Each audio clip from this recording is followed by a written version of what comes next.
દમણની હવામાન સ્થિતિ એ ત્યાંના માથાદીઠ લોકોને દૈનિક 4 સિગારેટ, અઠવાડિયામાં 27 સિગારેટ અને મહિનામાં 114 સિગારેટના ધુમાડા લેવા સમાન પ્રભાવિત કરી રહી છે. આ પ્રદૂષણના કારણે અસ્થમાના રોગીઓની સંખ્યામાં નોંધપાત્ર વધારો થવાની આશંકા વ્યક્ત કરવામાં આવી રહી છે. દમણની હવા પ્રદૂષિત થવાના મુખ્ય કારણ તરીકે ઉદ્યોગ જગતની નિયમોની અવહેલના કરવામાં આવી રહી છે. કંપનીઓ મનફાવે તેમ ચીમનીઓમાંથી ધુમાડો છોડે છે, જે દમણ પ્રશાસનની પ્રદૂષણ નિયંત્રણ સમિતિના નિયમોનો ભંગ કરે છે.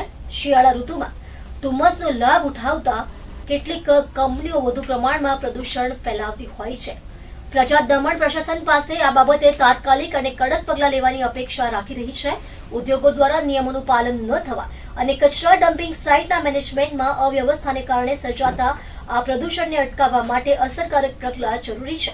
આ વાત સ્પષ્ટ છે કે પ્રદૂષણ નિયંત્રણ અને લોકોના સ્વાસ્થ્ય માટે કડક નીતિઓ અમલમાં મૂકવાનું હવે સમયની જરૂરિયાત બની છે.